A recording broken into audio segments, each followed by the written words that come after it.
começar a nossa entrevista pedindo que o senhor me dê o seu nome completo, o local e a data de nascimento, por favor. Henrico Aidar, nasci na cidade de Olímpia, no interior do estado, no dia 29 de junho de 1921. E nome e local de nascimento dos pais, por favor. Meu pai nasceu em Basquinta, no Líbano, e minha mãe nasceu em Beirute, também no Líbano. Meu pai veio para o Brasil com 16 anos de idade. Terra estranha, costume estranho, língua estranha, e aqui ficou. Em São Paulo? No interior de São Paulo. E depois ele retornou ao Líbano para rever os pais, isso em 1914, antes da Primeira Guerra. E lá estava quando deflagrou a Primeira Guerra Mundial e ele ficou, de certa forma, preso lá. E aí conheceu a minha mãe, casaram-se em 1916 e em 19, quando terminou a guerra, ele retornou para o Brasil, que ele tinha aqui propriedades, parentes, tudo isso. Mas houve um fato muito interessante com meu pai. Quando veio de navio, ele trouxe apenas 60 idades no navio, que vieram para o Brasil. Tanto meu pai faleceu com 89 anos de idade. E foi um fato extraordinário, porque ele se tornou padrinho de quase todos os filhos daqueles que embarcaram com ele. Uhum. E qual era a atividade desenvolvida pelo seu pai aqui em Meu São pai era Paulo? comerciante, ele trabalhava com café, vendia café, comprava café, era comerciante, tipicamente um comerciante, Na cidade de Olímpia? na cidade de Olímpia. Ele começou em Santa Rita do Passa Quatro, depois foi para Olímpia. E sobre os seus avós, o senhor tem alguma memória Não, de histórias nada, contadas nem por os seus pais? conheci. Eu só me lembro que em 1963 eu resolvi com minha mulher, a gente resolveu fazer uma viagem ao Líbano. Eu cheguei para o meu pai e disse: pai, eu vou para a sua terra. Disse: o que você vai fazer em Olímpia? Não é Olímpia, eu vou para o Líbano. Ele era naturalizado brasileiro? Era. Qual era o nome dele? Miguel Couri Aidar. Era tipicamente o caboclo brasileiro. Não dispensava o feijão com arroz, com a pimenta, com a farinha, tudo isso. Se radicou aqui no Brasil e adquiriu todos aqueles costumes de vida, comércio, tudo. Mas foi um pai extraordinário. Mas o senhor diria que em termos de educação, havia alguma tradição, algum costume, por exemplo, Não. libanês que foi... Não. Meu pai era autodidata, não tinha curso nenhum, tudo isso, mas conhecia o mundo, conhecia a história e nos transmitia esses conhecimentos. Olha, a primeira fábula de La Fontaine que eu aprendi foi meu pai que me citou, como exemplo de vida, tudo isso. E agora um pouco sobre a cidade onde o senhor nasceu. Como é que era Olímpia? Como é que era a vizinhança? Que rua que vocês moravam? A cidade era Descreve pequena, um pouco. era uma cidade pequena e, e só havia grupo escolar, não havia outro curso. E eu estudei no grupo, terminei o grupo, fiquei um ano me preparando para fazer. A gente tinha que fazer admissão para entrar no ginásio. E Olímpia não tinha ginásio. Eu fui fazer admissão em Barretos. Fiquei o primeiro ano em Barretos interno, fiz o primeiro ano, depois me transferi aqui para o Liceu Rio Branco. E aí eu terminei o curso, terminei o ginásio, fiz naquela época, a gente fazia 5 anos de ginásio e 2 anos de pré-médico, pré-jurídico, pré-politécnico. Eu fiz pré-jurídico e depois prestei concurso, fiz o vestibular aqui para a Faculdade de Direito de São Paulo. Sem cursinho, sem nada, não havia nada disso, né? E mas a gente tinha um corpo docente fora de série, extraordinário, corpo docente do Liceu Rio Branco, né? Professores extraordinários. Tanto que nós fomos fazer o pré-jurídico em 16 alunos e entramos nos 32 primeiros lugares. Os 16 alunos entraram. Voltando Voltando um pouquinho para Olímpia. como é que era a sua casa, o interior da sua casa, por exemplo, em Olímpia? Aquelas casas do interior, um pé direito enorme, quarto, a sala, a despensa, a cozinha que a gente gostava muito, porque o pessoal fazia, mamãe fazia seus doces, a gente ia lá raspar para comer a raspa do doce. Doces árabes? Hein? Doces árabes? Não, não, era marmelada, doce de leite, e doce árabe não fazia. E árvores frutíferas, né?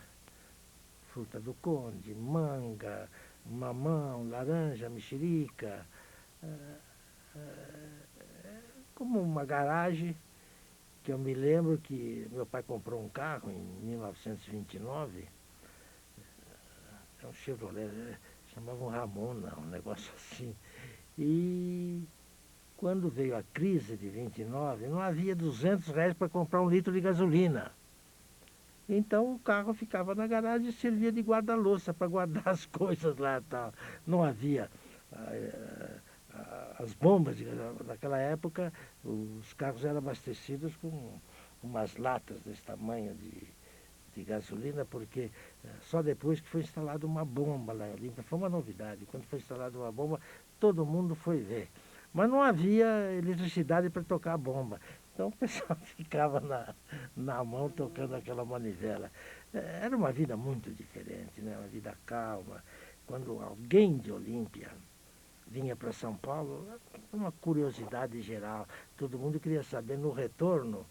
A gente está na sua casa, todo mundo ia fazer uma visita para ouvir algo sobre São Paulo. Eu me lembro também que naquela época, acho que foi 35, os primeiros jogos abertos do interior do Baby Baglione. Foi ali em Monte Alto, parece.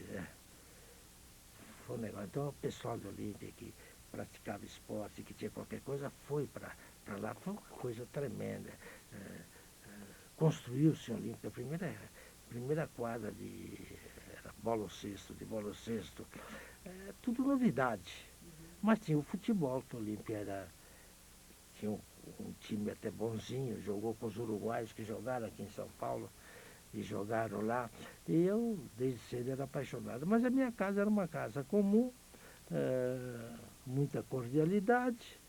E morávamos lá, papai, mamãe, quatro irmãs e eu. Eu acho que são essas coisas da infância que a gente guarda muito bem. Né?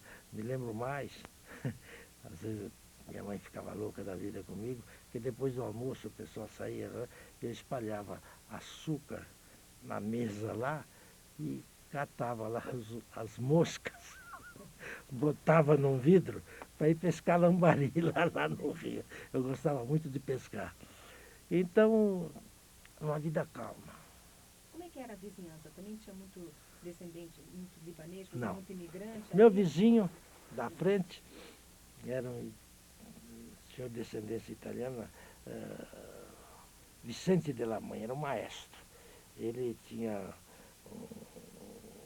ensinava música e tinha lá uns músicos e animava o coreto à noite, os domingos, circos, e eu me lembro que fui aprender piano com ele, piano não, violino com ele. É meu vizinho de frente, seu Vicente de la Manha. Do outro lado, o senhor Dantes Garbi, cujo neto hoje é professor da faculdade aqui de medicina. Do outro lado esquerdo era o seu Orlando de Barros, que tinha um gosto assim meio extravagante. Ele guardava na casa dele uma jiboia enorme, que era para comer rato e sapo. E ficava. Então foi uma infância tranquila, de lazer, de estudo. O colégio único, o colégio era o grupo escolar, que eu me lembro de todos os professores, todos eles. E depois que eu fui para Barretos fazer. Mas era uma vizinhança tranquila, gente boa, com aquele costume do interior de, à tarde, botar a cadeira em frente à casa, porque tinha a casa, tinha um jardinzinho na frente e tinha um muro. Então o pessoal à tarde sentava lá e comentando as coisas. Mas não tinha televisão, de maneira que os assuntos sempre eram os mesmos, repetitivos, não tinha nada de novo, a não ser quando chegava o jornal. E o futebol? O senhor jogava futebol nessa época? Jogava, mas muito mal jogador. É. Mas acompanhava os jogos do Olímpia, tudo isso tinha time de futebol. E eu era apaixonado pelo futebol de São Paulo e do paulistano. Quando o paulistano extinguiu o futebol, eu sentiu, eu tinha 9 anos. Para mim acabou o paulistano. Aí depois foi fundado o São Paulo Futebol Clube. E eu fiquei alucinado por aquilo, acompanhando, conhecia aquilo. E as minhas irmãs estudavam, 2 delas, as mais velhas, estudavam aqui em São Paulo. E eu mandei uma carta para ela, para que me arrumasse um distintivo de São Paulo. E realmente me levaram um distintivo de São Paulo lá. Hoje não é nada, mas naquela época era um troféu que ninguém tinha lá. Eu punha aquilo, punha na camisa, tirava, era uma relíquia para mim. E acompanhando o São Paulo. Acompanhava como? Vendo jogos no rádio? Primeiro jogo em rádio de galena. O que é rádio de galena? Não era o rádio atual, era não tinha as válvulas, não tinha nada, você ligava o fio lá dentro e botava aqui, como esse áudio que tem hoje, você está entendendo? Mas depois veio o rádio comum, nem todos tinham rádio, eu me lembro que numa padaria tinha rádio, uns palmeirenses, palestrinos tremendo, mas a gente lá ia assistir, saía briga, discussão, tudo isso. E houve uma época até interessante em que o São Paulo ganhava da Portuguesa, que tinha um bom time, a Portuguesa e perdia para o Palmeiras, e a Portuguesa ganhava do Palmeiras. Então havia um equilíbrio muito interessante na época. E eu seguia pelos jornais, se bem que os jornais dedicavam 1 coluna, 2 colunas, quase nada, mas a Gazeta Esportiva, que toda segunda-feira publicava, só saía uma por semana, segunda-feira. Depois passou a sair aos sábados também. Então, acompanhava, eu ia à estação, que distava da minha casa, uns 2 quilômetros, esperar o trem chegar à noite para comprar a Gazeta Esportiva lá.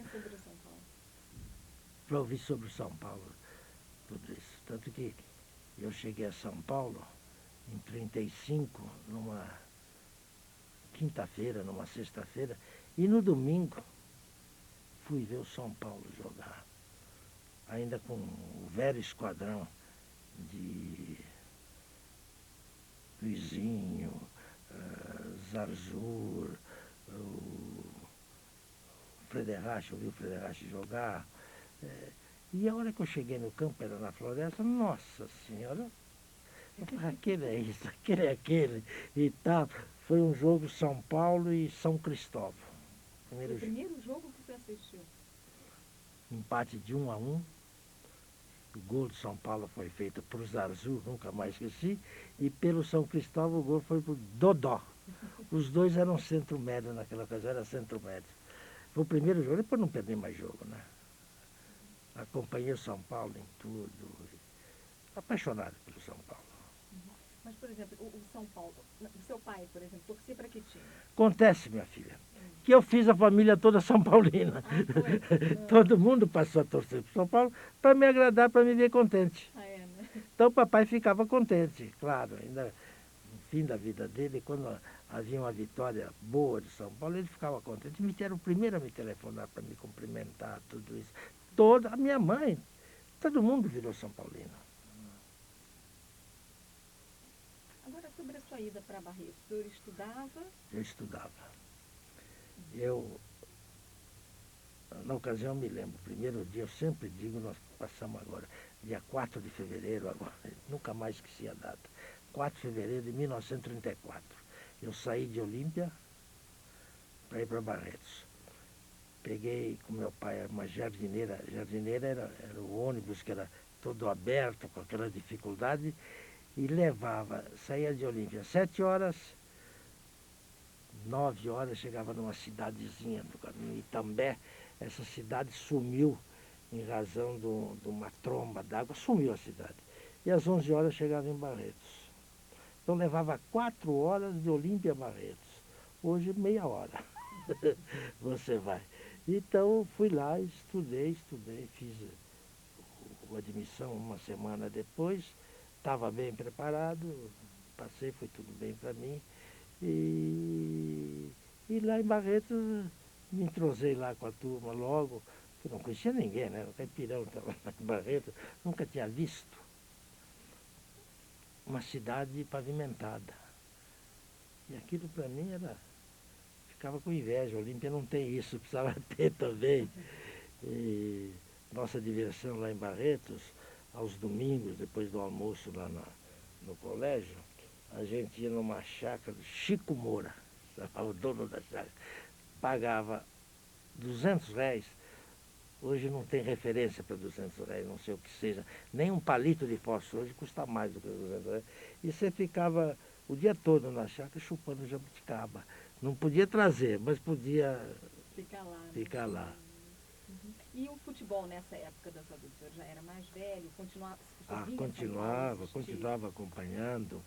E quando nas férias chegava a Olímpia, a gente fazia jogos lá, tudo isso. De rapaziada, meus amigos.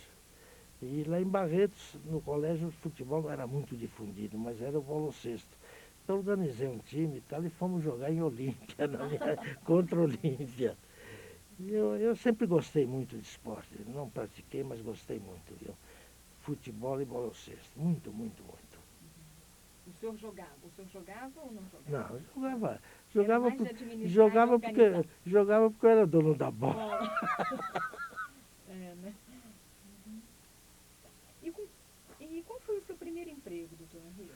Eu lhe disse, eu tinha 9 anos, fui trabalhar num cartório, auxiliar de cartório, para defender uns cobres, eu não me lembro bem, se era R$ 500 por semana, mas era dinheiro para burro, nossa senhora. E fiquei lá, trabalhei lá até uns 2, 3 anos, até que fui para Barretos. Depois vim para São Paulo. E papai me mandou aqui com sacrifício, porque ele tinha perdido tudo na crise de 29. Então eu sentia isso, mas aí passei, quando eu ingressei na faculdade, passei a trabalhar no Departamento Jurídico do Sindicato dos Trabalhadores nas Indústrias Químicas e Farmacêuticas de São Paulo. Há um fato muito interessante nisso. Depois me formei para ser advogado e depois chefe do departamento jurídico. Mas eu fui durante 11 anos, aqui, recentemente, presidente da Petroquímica União, cujo sindicato dos empregados era o Sindicato dos Trabalhadores das Indústrias Químicas e Farmacêuticas de São Paulo. Então, o primeiro contato que eu tive com o sindicato, e eu comecei a dizer para ele, olha, eu estudei muito a história de vocês, tal. Vocês tinham uma sede ali na rua 25 de março, 144, o telefone era 336852. O pessoal ficou desse jeito. O presidente era o seu Galvão, era ele. Mas como é que o senhor sabe? Eu estudei, procurei ler tudo isso, mas eu sabia, eu vivia aquilo. E eu depois, ainda como estudante de Direito, já namorava minha mulher. Eu dizia para ela que quando eu ganhasse na ocasião era 2 contos ainda, eu me casaria. Até então não podia. Então, para ganhar R$ 200 a mais, eu, às terças e sextas-feiras, eu trabalhava no escritório de advocacia aqui na Praça da Sé, eu ia até a Estação do Norte, a pé. E pegava um trem de subúrbio às 6 horas. Ia para São Miguel Paulista, que era Baquirivu, São Miguel. E lá chegava às 7h45, 1h45. Ia na subsede do sindicato e dava aula de alfabetização de adulto.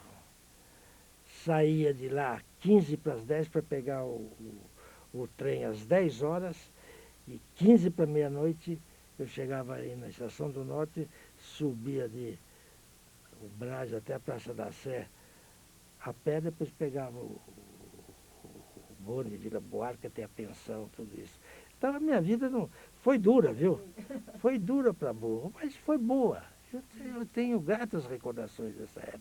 Fiz boas amizades, conheci também o outro lado da vida, me dava bem com esse pessoal, com aqueles operários, e não quero revelar o nome, mas eu alfabetizei, na época, um operário, tornou-se vereador por São Paulo.